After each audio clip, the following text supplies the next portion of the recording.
masuk dalam hadis yang berikutnya yang akan kita baca. Kita masih lagi di dalam kitab salat, bab sifat salat. Kitab salat, bab sifat salat. Wa an Wa'il bin Hujur radhiyallahu anhu qala: Salaitu ma'an Nabi sallallahu alaihi wasallam, fawada'a yadahu al-yumna ala yadihi al-yusra ala sadrihi, akhrajahu Ibnu Khuzaimah. Hadirin dan hadirat, hadis ini adalah hadis Wa'il bin Hujur. Wa'il bin Hujur adalah merupakan sahabat Nabi sallallahu alaihi wasallam. Dia berasal daripada Hadrul Maut. Hadrul Maut di mana? Yaman. Bapa dia merupakan salah satu daripada pemerintah raja-raja Hadrul Maut, Wa'il bin Hujur. Dia ni termasuk di kalangan al-ashraf, ketua kepada kaum dia. Kana sayyida qaumihi, ketua kaum dia.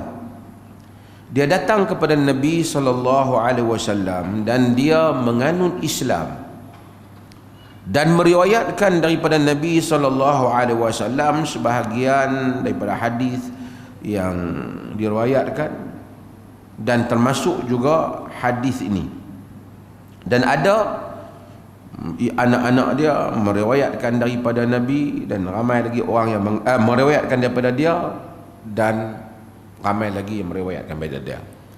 Dalam hadis tuan, dia kita ada rawi ni, dia rawa'an, dia riwayat daripada siapa? Wa rawa'anhu, siapa riwayat daripada dia. Jadi dia tu anak murid siapa, kita kena tahu, dan siapa pula anak murid dia, untuk kita melihat rangkaian ataupun kesinambungan hadis itu daripada satu rawi kepada satu rawi. Bila kita cek rawi itu, kalau sahabat, of course dia ambil daripada Nabi. Kalau tabi'in, dia ambil daripada siapa? Di kalangan sahabat ataupun di kalangan tabi'in yang lain. Dan siapa pula yang meriwayatkan daripada dia. Jadi siapa yang mengaji dalam ilmu hadis, dia bukan kena tahu siapa daripada siapa rawi itu ambil, dia juga kena mempelajari dari siapa pula ambil daripada rawi itu. Kalau orang itu kita kata dia riwayat daripada seorang, tapi dia tak termasuk dalam senarai anak murid orang tu, rawa anhu, yang meriwayat daripadanya, dan dia tak ada dalam senarai, kita kira hadis itu tak bersambung. Bila dia tak bersambung, dia tidak boleh sahih. Kena cari jalan supaya kod-kod ada bukti lain, ada kesinambungan. Ada kesinambungan.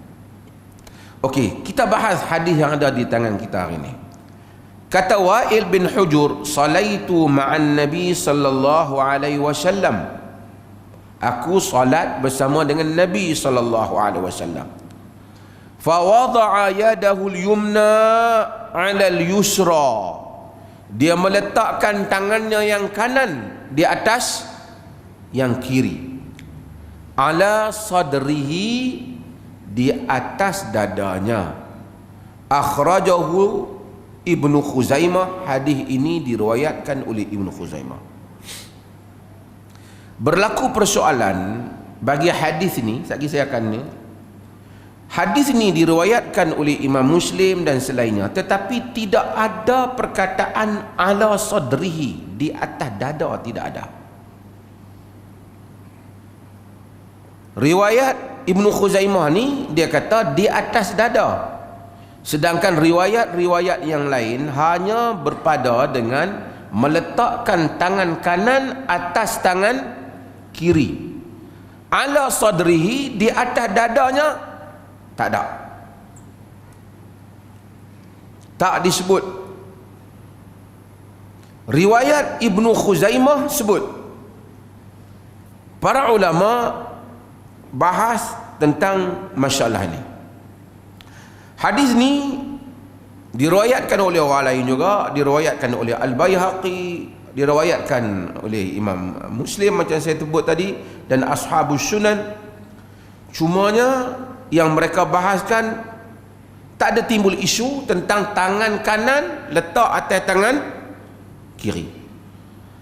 Yang mereka bahaskan ialah letak atas dada.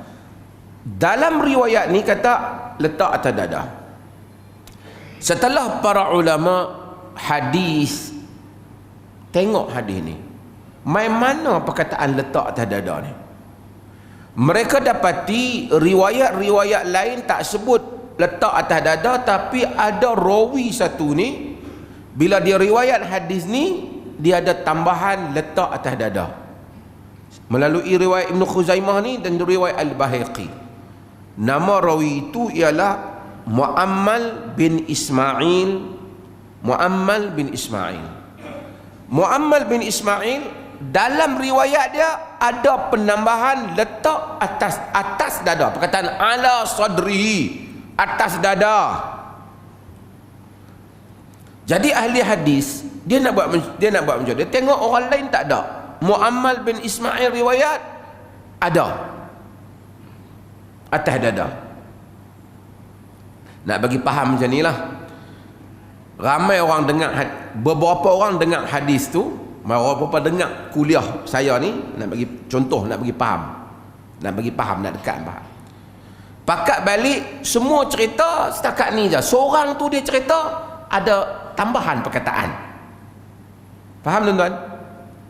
Yang riwayat hadis ni daripada Wa'il bin Hujur melalui sanad dia, semua tak ada letak, semua ada kanan atas kiri adalah, tapi ala sadri, di atas dada tak ada. Pakat dengar belaka tapi atas dada. Muammal bin Ismail saja yang kata atas dada.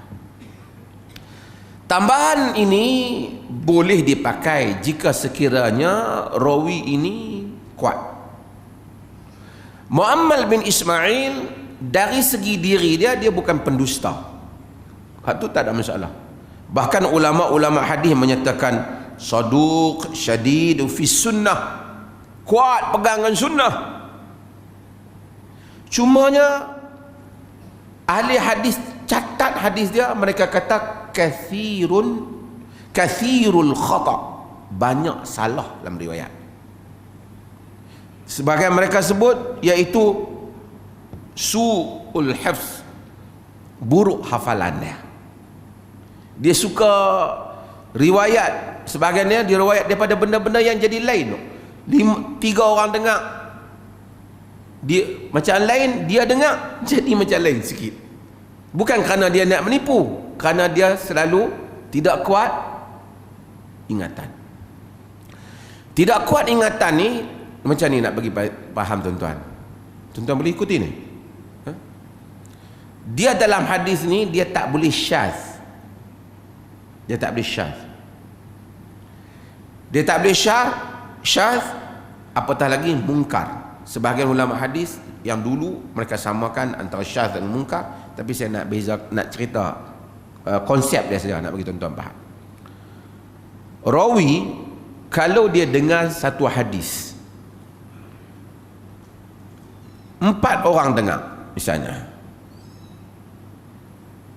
3 orang riwayat macam lain, seorang riwayat macam lain. Riwayat lebih kurang tapi ada penambahan lain sikit.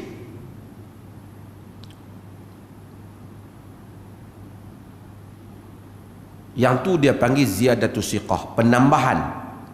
Yang jadi masalah kalau dia riwayat satu benda tak sama dengan yang 3 lagi, dia tak bohong, dia okey, tapi dia riwayat benda tak sama. 4 orang dengar, seorang kata lain, 3 kata lain. Nak bagi faham konsep, kita nak pakai hak seorang ke nak pakai 3? Walaupun yang seorang tu tak pernah penipu, bukan penipu, seorang yang benar, kita nak pakai yang seorang kan yang 3? Apabila kita pakai 3, kita bukan tuduh yang seorang tu penipu, kita kata dia keliru. Faham tak? Kita kata dia keliru. Rekod dia bagus tapi dia keliru. Yang tu dia panggil mukhalafatus siqah jama'atus siqat. Apabila rawi yang dipercayai bercanggah dengan rawi, dengan kumpulan-kumpulan orang lain yang dipercayai juga. Dia seorang, 4 orang pergi dengar, seorang habaq macam lain, 3 habaq macam lain. Nak pakai yang mana? Pakai 3. Tapi kalau 2 orang pergi dengar, seorang kata macam lain, seorang kata macam lain, dua-dua boleh dipercayai. Nak pakai yang mana?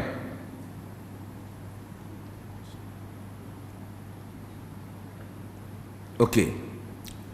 Kalau yang seorang itu terlalu kuat, terkenal dengan kekuatan hafalan, ingatan, dhabit dia, sementara seorang lagi ni besya-besya saja, biasa saja, taklah penipu tapi tak lawan, ni jabal, yang ni kukuh.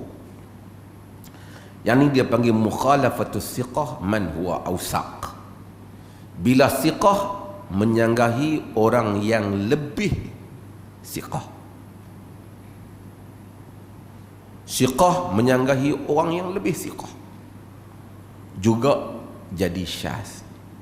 Syaz itu tak memenuhi syarat sahih, tak memenuhi syarat sahih. Okey, kalau ada tambahan, dia tak bercanggah tapi ada tambah macam ni, dia ada tambah. Tambah ni ulama timbul kontroversi. Nak pakai tak tambahan ni? Sebahagian kata ziyadatus siqah kita pakai, penambahan yang dipercayai kita pakai. Dia tak bercanggah, dia ada ekstra maklumat. 3P, 4P, 3 riwayat, seorang ni riwayat sama, cuma ada edisi tambahan yang kat 3 ni tak ada. Tak bercanggah tapi ada tambah. Yang tambah ni nak pakai ke tak? Takut dia keliru. Sebahagian para ulama kata siqah yang tengok boleh dia pakai, ia ada kerana dia juga siqah, dipercayai.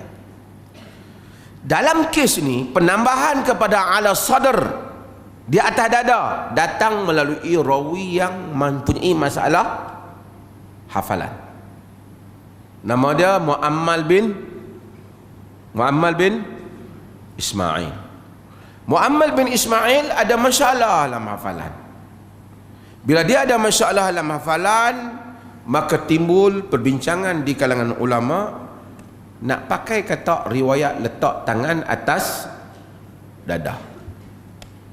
Tuan-tuan boleh faham setakat tu dulu. Hasilnya, apabila kita lihat perbahasan para ulama mengenai hadis-hadis ni, kita dapat simpulkan berikut.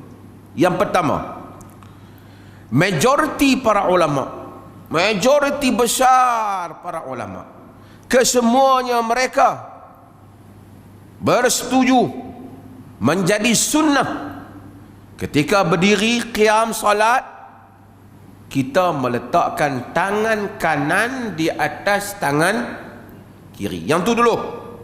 Kat mana nak letak nanti dulu? Letak tangan kanan atas tangan kiri, sunnah. Sunnah. Semua mazhab,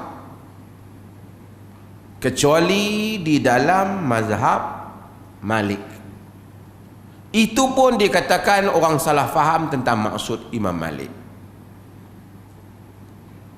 Mazhab Malik dia irsal, dia panggil, dia terus, dia tak letak. Tapi riwayat-riwayat hadis letak. Antaranya ialah hadis yang diriwayatkan oleh Ibn Hibban.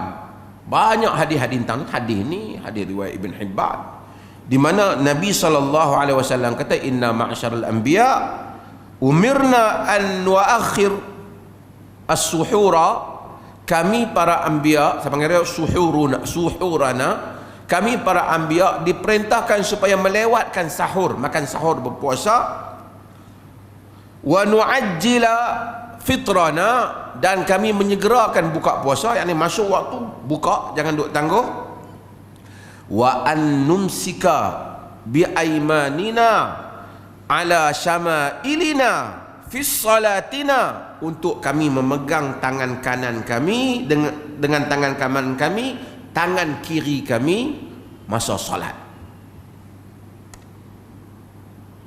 Tangan kanan pegang tangan kiri semasa salat. Ini semua para ulama bersepakat tentang hal ini. Tidak ada yang menyanggahi hal ini, melainkan dalam mazhab Malik kita tengok dia luruskan. Sama juga dengan Syiah, dia luruskan. Ibadhi dia luruskan. Dia kata bahawasanya ada qaul yang Imam Malik sebut. Tetapi hatta ulama-ulama Malik, Ibnu Abdul Bar dan seumpamanya kata tak, bukan maksud Imam Malik suruh luruskan. Cuma Imam Malik dia pernah luruskan kerana dia tak mau orang anggap wajib, ini sunnah saja. Tapi berlaku kata mereka perbezaan pandangan menyebabkan mereka terus jadilah mazhab Malik, dia meluruskan, dia tak letak tangan. Okey. Itu satu. Letak tangan ni, sebelum tu saya letak tangan kanan atas tangan kiri ni bila orang duduk macam ni dalam semayang ni, apa nilai dah? Nilai dia lah rendah diri. Rendah diri. Orang kalau sembang buka dada tak sama dengan orang sembang dia pegang tangan. Hatta tabiat manusia, para ulama sepakat majoritinya tangan kanan atas tangan kiri. Okey. Macam mana nak letak? Ada dua. Hadis-hadis Nabi SAW. Nak letak tangan kanan atas tangan kiri ni tang mana? Pegang tang ni ke? Pegang macam ni ke? Macam ni ke? Macam ni saja ke? Ada dua, sekurang-kurangnya dua sifat dalam hal ni. Yang pertama ialah tangan kanan di atas tangan kiri merangkumi, dia pegang nama apa ni? Ni panggil apa ni? Lengan. Ni panggil apa? Siku sampai bawah panggil apa? Arab panggil sa'id. Yang ini dia panggil rusakh. Dia letak tangan ni merangkumi semua ni. Ini juga ada di dalam hadis Nabi SAW yang diriwayatkan oleh Abu Daud, di mana Nabi SAW dalam hadis dia kata, "Thumma yada'a yadahu al-yumna ala zahri kaffihi al-yusra wa ruskhi was-sa'idi." Kemudian dia meletakkan tangannya yang kanan di atas tangan tapak tangan yang kanan atas tapak tangannya yang kiri dan lengannya dan sini. Maksudnya begini, merangkumi. Sebab tu tengok sengah dia merangkumi. Dan sifat yang kedua ialah sifat yang ada di dalam hadis Nabi SAW, iaitu idza kana qa'iman fi shalah qabada bi yaminihi ala shimalihi. Dia memegang tangan kanan, dia mencengkamnya di atas tapak ke atas tangan kirinya, iaitu dia pegang di pergelangan tangan dia begini. Ini seperti mana yang kita tengok yang buat dia pegang. Artinya kalau ada orang buat begini, sifat dalam hadis, kalau dia buat macam ni pun sifat di dalam hadis Nabi SAW. Faham tuan-tuan? Sebahagian para ulama menyebut kalau kerana ada dua-dua riwayat tu, maka buatlah kadang-kadang yang ni, kadang-kadang yang tu, ataupun salah satu daripadanya termasuk di dalam sunnah. Kemudian berlaku khilaf di kalangan para ulama, lepas buat macam tu nak tak di mana? Nak tak di sini ke, dada ke? Nak tak atas dari kat perut ke? Nak letakkan bawah daripada perut pusat ke? Sekali lagi ulama berbincang dalam hal ini. Pendapat yang pertama ialah, bukan yang utama, pendapat menyatakan diletak di atas dada. Saya sebut bukan kata majoriti, tak ada sebahagian, tidak majoriti kata letak atas dada.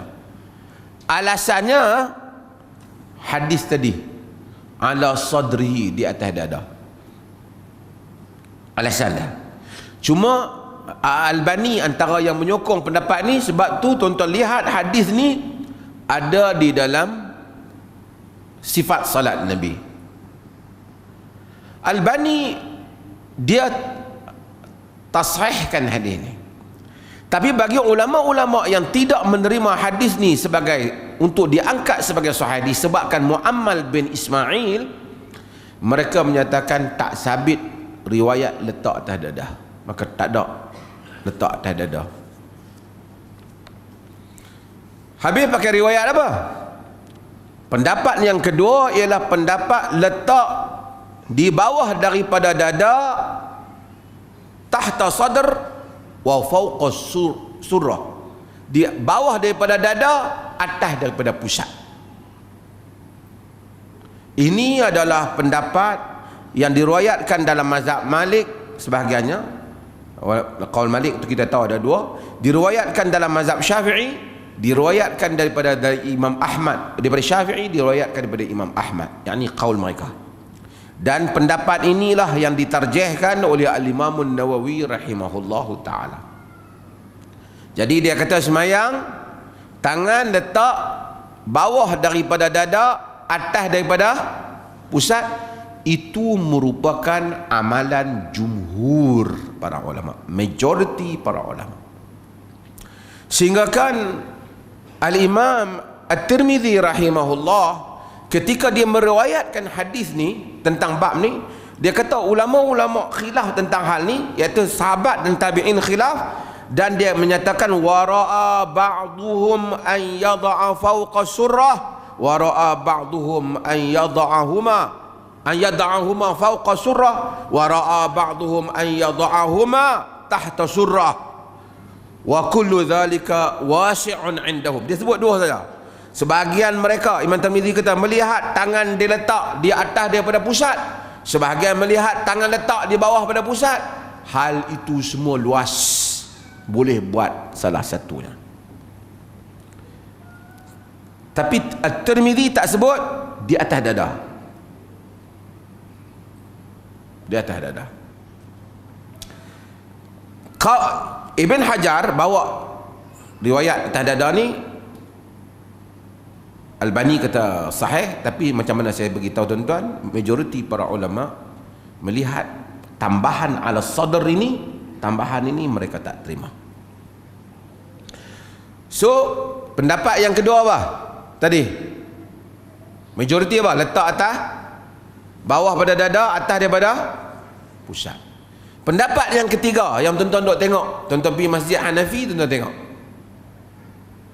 iaitu letak tangan bawah pada pusat. Pernah tengok tak? Ha? Mereka letak tangan bawah pada pusat, tahta surrah, wada'a akuf ala akuf tahta surrah.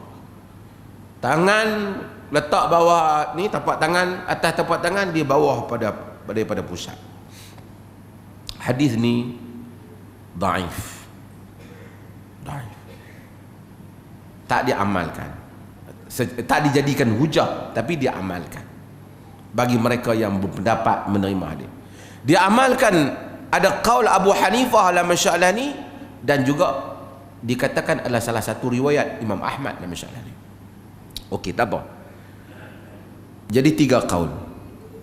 Ketiga-tiga qaul ni dari segi penghujahan hadis yang pasti tidak ada dalil yang putus. Yang ada macam saya kata tadi, letak tangan kanan atas tangan kiri, letak merangkumi pergelangan tangan sampai ke siku ni, sampai ke atas, ataupun di atas dipanggil apa, lengan sampai ke siku ni, ataupun hanya pegang di pergelangan saja. Ada. Di mana? Tidak ada.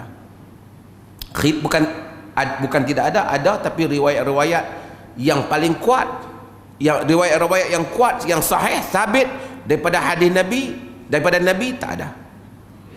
Cumanya mungkinlah segi teknikal, saya rasa kalau diambil semua riwayat ni dari segi teknikal, walaupun kita anggap dhaif semua, letak atas dada sekurang-kurangnya ada beberapa riwayat walaupun dhaif, ataupun bukan datang dhaifnya tak kuat, hanya kuat masalah hafalan saja, bukan terlalu dhaif, lebih sikit dibandingkan dengan dua lagi secara perbandingan.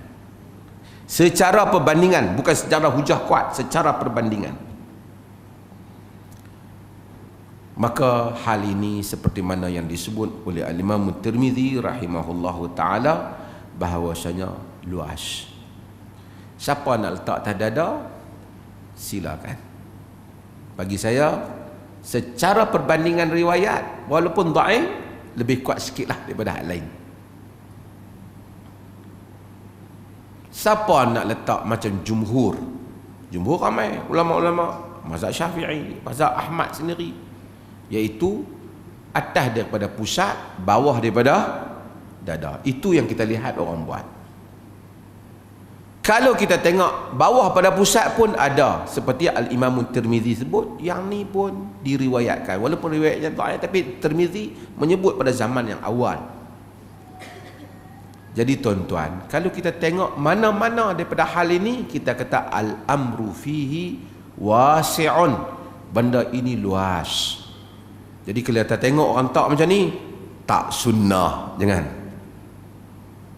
Kesemuanya itu tidak ada siapa yang dapat menyatakan hujahnya putus di dalam masalah ni, tak. Bila kita mengaji sifat salat, kita akan tahu bahawasanya kita hendaklah ada keluasan di dalam hal ni.